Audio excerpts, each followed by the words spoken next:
Halo teman-teman, nama saya Claire dari kelas 10 MIPA 9 nomor 5. Nah, sekarang saya akan menjelaskan tentang metode ilmiah.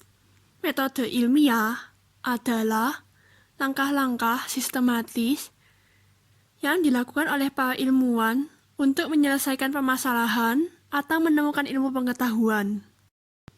Nah, contoh dari menyelesaikan masalah adalah misalnya sampah di sungai atau banjir.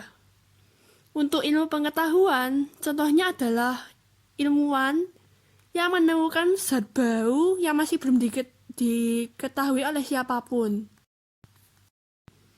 Metode ilmiah memiliki 5 karakteristik, yaitu 1. Bersifat kritis analitis, 2. Bersifat logis, 3. Bersifat objektif, 4. Bersifat konseptual, 5. Bersifat empiris. Nah, bersifat kritis analitis adalah metode menunjukkan adanya proses yang tepat untuk mengidentifikasi masalah dan menentukan metode untuk pemecahan masalah. 2. Bersifat logis, yaitu dapat memberikan argumentasi ilmiah. Kesimpulan yang dibuat secara rasional berdasarkan bukti-bukti yang tersedia. 3. Bersifat objektif, dapat dicontoh oleh ilmuwan lain dalam studi yang sama dengan kondisi yang sama pula. 4. Bersifat konseptual, yaitu proses penelitian dijalankan dengan pengembangan konsep dan teori agar hasilnya dapat dipertanggungjawabkan. 5. Bersifat empiris, yaitu metode yang dipakai didasarkan pada fakta di lapangan. Langkah-langkah metode ilmiah, yaitu 1. Merumuskan masalah, 2. Menyusun kerangka berpikir, 3. Menyusun hipotesis atau dugaan sementara, 4. Melakukan eksperimen atau percobaan untuk menguji hipotesis dan untuk mengumpulkan data. 5. Menganalisis data. 6. Menarik kesimpulan. Nah, ini ada contoh penerapan metode ilmiah. Setiap ke sekolah, Ani memperhatikan besi pagar sekolah yang dilaluinya. Ternyata, pagar sekolah tersebut di beberapa bagian sudah berkarat. Di rumahnya, Ani pun mengamati bahwa di beberapa bagian besi pagar rumah sudah berkarat.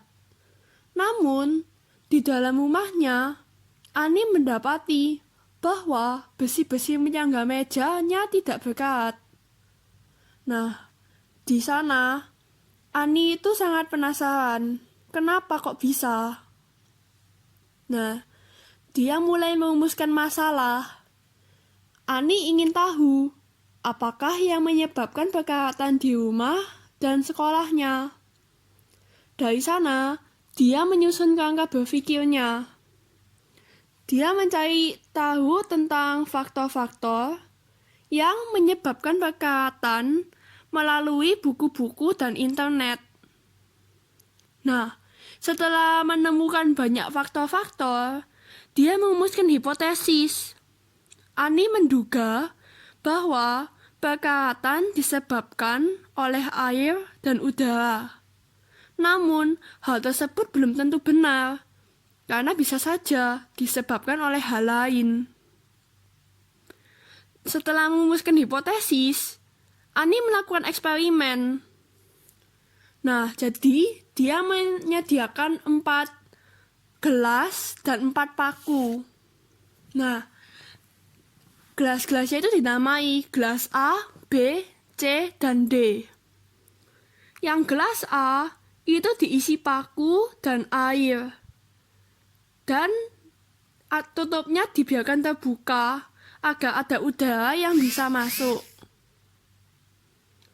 Di gelas B, Ani memberikan air dan paku, tetapi atasnya ditutup agar tidak ada udara yang masuk. Di gelas yang C, Ani membiarkan gelas itu terbuka namun tidak diisi dengan air. Di gelas yang D, Ani mengisi itu dengan paku, namun dia tidak membiarkan ada udara yang lewat, jadi atasnya ditutup.